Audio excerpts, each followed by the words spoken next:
back the next 2 games and kill me at 50 because my character's light as hell. Yeah. Alright. This is going to be an interesting matchup because if Ken manages to catch me Brawler, which is not that unlikely because me Brawler doesn't really have big disjoints, he will be able to combo him potentially to death. Yeah. And even if not to death, just like the amount of just the 50% that you just get off of hits. Yeah. This game should really be a game where each stock is about 2 interactions for both players. Oh my god.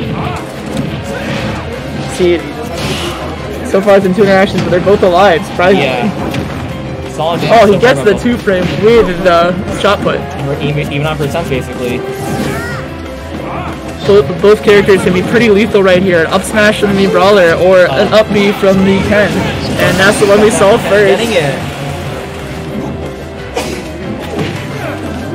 Imperator will have superior air pressure here. You need to respond as soon as possible. Okay, getting flipped again for the wall. I was just learning yesterday, Poe, how easy it is to stop Tatsu from connecting the ledge. It doesn't have magnet hands, so he just sits there. He just sits there waiting for the move to end. So if you have any hitbox that can hit him, he is done for. He will not be getting back on ledge. Solid up smash coming out, or sorry, up smash coming out from Imperator, getting the kill there. But again, here's the damage. The damage keeps racking up, 92% already. You cannot play that close to Ken. You pretty much have to disjoin him, or you will be killed. You can't even shield in front of him. He will break it. See what to do. Both characters here playing pretty careful. They know one hit from the other one can lead into a long and possibly lethal disadvantage. This is a good start, good damage coming out from Imperator, but I did not know how to hit block on both sides. Wow. A little slow on the reaction there from Imperator. And no punish on the up B. Alright. Reset neutral. Oh, but that's gonna kill. That really does connect at any percent.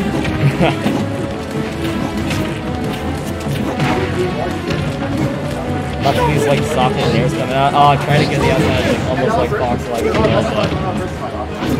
the amount of missed text is incredible. Yeah. I was not getting more damage, but oh, the super armor on the Yoshi up B, and by Yoshi up B I mean me Brawler. Still trying to get the 2-frame on the ledge with the shot put, but it's just not working out. Even though that hitbox is really active, RAINDANCER's just getting there a little too early for it to go knock him down. Is it a kill throw? Brawler does not have a kill throw. If he had Thrupper, he'd be able to down throw Thrupper, but he does not, as we've seen. Right. Alright. He decides not to continue the advantage state. He doesn't know what else he can let out of that, so he just lets it run. 66%, 73%. I think we're seeing the issue with RAINDANCER's really mastered his character while Imperator is rather new to me Brawler. He wins one interaction and gets 12% while RAINDANCER takes more than 70. Yeah. These side beats are working pretty well in neutral, but it's just not enough to keep up per se yet. As we know though, Ken can win this with just a back air. But the stocks are even, and both characters are incredibly lethal at this percent. So I think we're at 4%. I mean, I think we're also, are we not at 30% this one? Oh, for sure. Yeah. Both players are this year playing a little bit of nooch. Oh! Interesting. Oh, he does not land on the platform though, so he can't convert it into up smash. Oh, here we go. And that will be the game. Yeah, there we go. Now I'm interested to see if Imperator will stick to the Mii Brawler or switch to one of his zoner mains, which will probably make this match a whole lot more trivial. Completely different like, style of gameplay as well. Well, the Mii Brawler is a relatively new development for our boy Imperator here. A little bit, but the problem is all the players. So should we describe it as like a zoner matchup, right? No, it's well, yeah, Ken really has no way to get in. Ken has a lot of horizontal pressure, but almost no vertical pressure. So if you're able to just keep him out with projectiles, there's no way he'll be attacking and killing you. Right. Alright, it appears we're looking in the brightness settings as both players dislike the current brightness.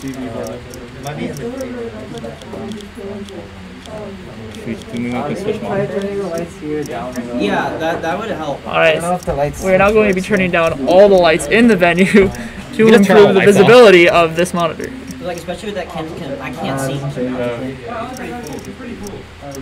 No, it doesn't work. Or just hit the off button. This is not control the lights or what? It used to, I don't know what happened. Huh. On the first day we were here, I used it, and since then. They are now just living with it.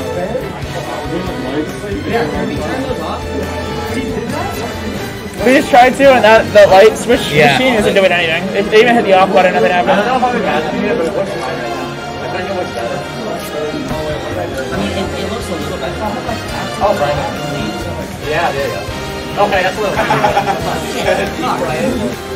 Alright, we're considering playing a washed out version of Smash.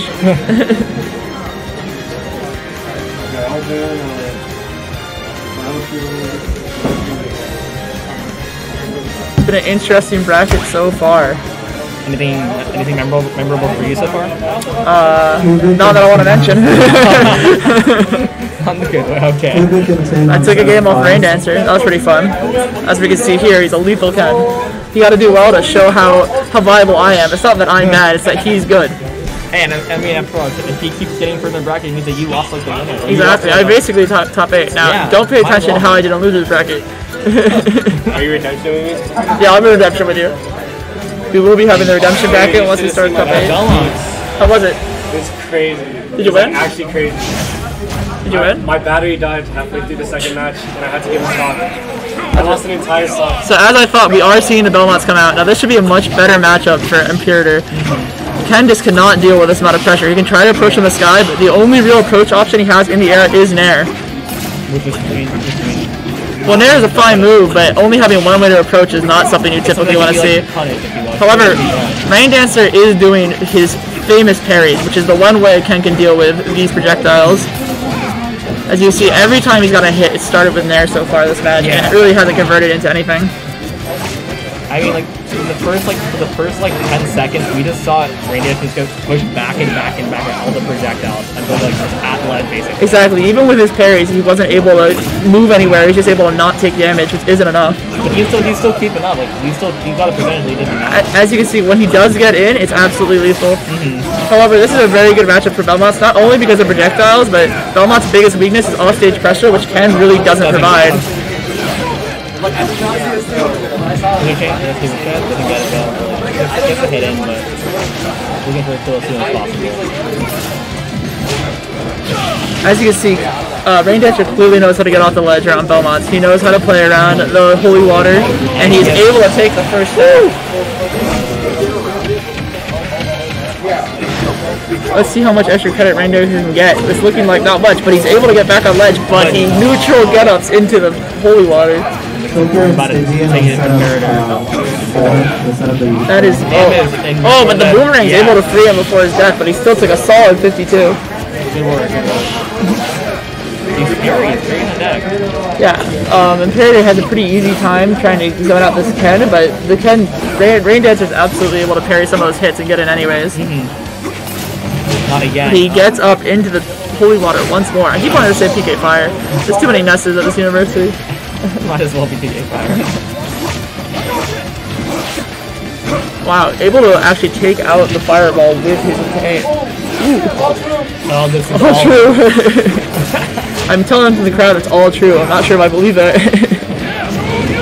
Ooh, good DI from Imperator. A DI in there actually would have been death. Oh, really? Okay. The way that side beat just like travels. Side B is actually going to be super helpful for Imperator here because it can actually stop Ken's combos mid-combo. Right. So, kind of like boomerang. Exactly. Oh, he's able to get the tipper up air, and a strong victory for Imperator. The strongest lightning ball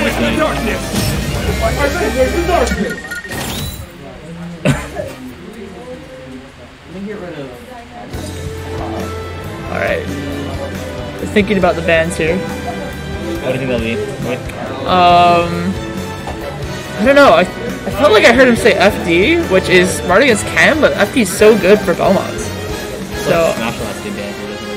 Oh, absolutely. Smashville. Well, maybe not. What happened? The camera has fallen off. Oh, that was me.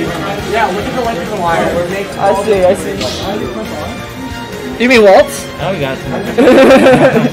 I don't even think Waltz is on screen. Oh, gotcha. He's really just here for us. That's why I have to be such a good commentator for Waltz.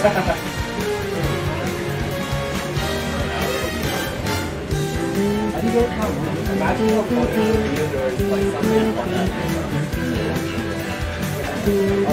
didn't even realize I knocked the wires. I saw this wire. I'm like, that's nowhere near my foot, but there's another one down here. Yeah, gotcha. Alright, we had a little bit of technical difficulties. It absolutely was not my fault. Oh my gosh, this is the first time I've seen RAINDANCER not play a character that has auto turnaround. Will he know how to face his opponent? Oh my god, I'm talking Sephiroth. I'm a big Sephiroth fan. Big fan of the big FS7 fan here, and Sephiroth, like, him being in the game makes me so happy. I am not a Final Fantasy fan, but I am a Sephiroth fan. Because he's cool as fuck, undeniably. But I'm not just gonna work out yet.